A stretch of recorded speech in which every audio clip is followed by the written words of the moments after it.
आप YouTube channel देख रहे हैं। मैं इमरान खान हूं। अब तक की सबसे इंपॉर्टेंट और अहम खबर यह है कि डोनाल्ड ट्रंप ने जितने भी दावे किए वो सारे दावे ईरान ने गलत साबित कर दिए। ईरान ने मुस्तरद कर दिया है और बातचीत के ऊपर बिल्कुल भी कोई बाजू नहीं पकड़ा रहा। ईरान की जानिब से स्टेटमेंट क्या है, उनकी फ़ौज की जानिब से, उनके सदर की जानिब से, उनके पार्लियामेंटेरियंस की जानिब से, ये बहुत अहम है। और अमेरिकन इसके बारे में क्या सोच रहे हैं और ये सारा खेल क्या हो रहा है। इंटरनेशनल खबरें, ईरान से आने वाली खबरें और डोनाल्ड ट्रंप के दावे, ये सारी चीज़ों का पोल खोल रहे हैं। अगले चंद मिनटों में मैं बहुत सारी चीज़ें आपके सामने रखने वाला हूं। नंबर एक, ये क्या वजह है कि ईरान बिल्कुल भी बाजू नहीं पकड़ा रहा। यानी ईरान की जानिब से तो अब लड़ाई हो रही है, ज़्यादा नुकसान तो ईरान का हुआ है। अगर आप ग्राउंड पे देखें, इमारतें तबाह हो जाना, लोगों की शहादत हो जाना, ये ज़्यादा नुकसान ईरान का हुआ है। लेकिन तारीख के अंदर ज़्यादा नुकसान इसराइल का और अमेरिका का हुआ है। और ईरान जंग जीतता हुआ महसूस हो रहा है अपने कम वसाइल के बावजूद। ईरान क्यों कोई स्टेटमेंट नहीं दे रहा, क्यों इस बात से दूर हट रहा है कि कोई मुज़ाकरात हो रहे हैं, वो अमेरिका पे एतबार नहीं कर पा रहा। और वो जानते हैं कि उन पर एक बड़े हमले की तैयारी की जा रही है और ईरान इस खित्ते से अमेरिका को अलविदा करना चाहता है हमेशा के लिए कि वो यहाँ से जाए। अब इस बारे में जो स्टेटमेंट्स हैं वो मैं आपके सामने रख देता हूँ। एक तो जो सिनेरियो बन रहा है ना इन मुज़ाकरात से, वो ऐसा बन रहा है जैसा पाकिस्तान की एस्टेब्लिशमेंट ने इमरान खान के खिलाफ बनाया था कि जनाब हमने तो मौका दिया, हमने तो बातचीत की, हम तो आगे बढ़ते हैं, इमरान खान ही नहीं मानता, वो तो जनाब बहुत डटा हुआ है, वो तो पीछे हटने के लिए तैयार नहीं है, तो फिर भुगतो। ये इस किस्म का बयानिया ईरान के खिलाफ भी बनाने की कोशिश की जा रही है, जैसा कि हुज्जत तमाम की जाती है। इस किस्म का माहौल बनाया जा रहा है।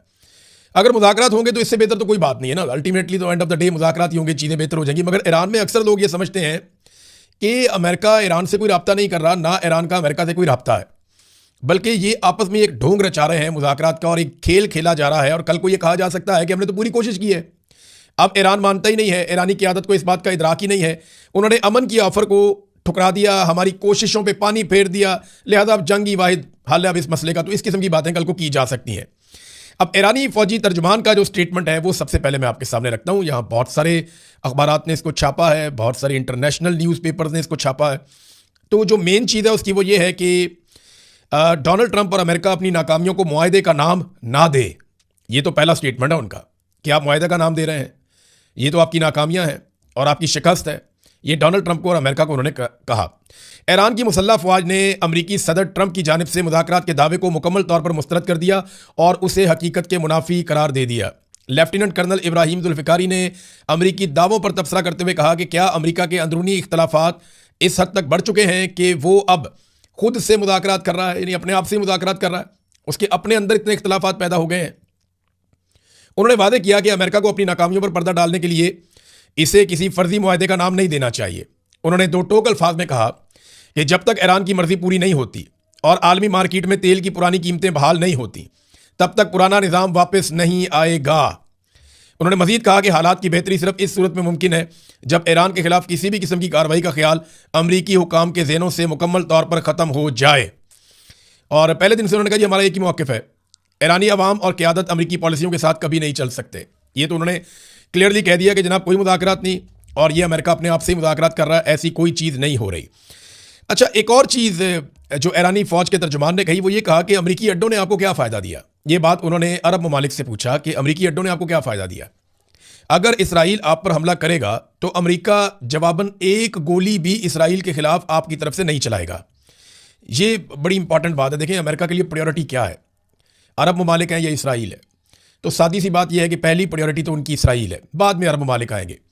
जैसे ही आपने देखा कि इसराइल के लिए मुश्किलात बढ़ी तो अमेरिका ने तमाम वसाइल का रुख इसराइल की तरफ मोड़ दिया और अरबों को काफ़ी शिकवे शिकायतें भी हुए इस हवाले से। कुछ स्टेटमेंट्स भी उनके आते रहे कि जनाब इसराइल को प्रायोरिटी दी गई है, हमने तो अमेरिका के ऊपर जो है वो इन्हिसार किया था, मगर जो प्रायोरिटी है वो इसराइल को दी गई है। अब ईरान ने अपने सालसों को भी कुछ इन्फॉर्मेशन दी है। जो लोग बीच में कोशिश कर रहे थे, पाकिस्तान हो गया, तुर्की हो गया, मिस्र हो गया, ओमान हो गया, कुछ और ममालिक हैं, वो कोशिश कर रहे हैं कि कुछ ना कुछ करके कोई बातचीत हो जाए। पाकिस्तान की खास तौर पे इसलिए कोशिश है कि पाकिस्तान के अंदर अवामी दबाव बड़ा शदीद है कि इस जंग में पाकिस्तान को नहीं उतरना, और अगर ये जंग दोबारा होती है तो पाकिस्तान को इस जंग में उतरना पड़ेगा। पाकिस्तान के बाद दूसरा कोई चारा रह नहीं जाएगा, क्योंकि पाकिस्तान जब सऊदी अरब के साथ डील करेगा तो सऊदी अरब कहेगा आओ जंग में, तो इनको आना पड़ेगा। अब पाकिस्तान के सऊदी अरब के साथ ताल्लुकात ऐसे हैं, फिर पाकिस्तान अमेरिका को भी इनकार नहीं कर सकता। अब ये दावा भी किया जा रहा है अमेरिका से कि शहबाज शरीफ ने जो एक ट्वीट किया जिसको डोनाल्ड ट्रंप ने एज इट इज़ उठाकर रीट्वीट कर दिया, वो ट्वीट अमेरिका से लिखकर भेजा गया था। यानी वो ट्वीट बाकायदा लिखकर भेजा गया था और उसके अंदर नीचे 3 जो नाम है जिनको टैग किया गया वो भी अमेरिका से ही मुबैना तौर पर लिखकर भेजा गया था, और ये खबर अमेरिका से आ रही है। वहां दावा किया जा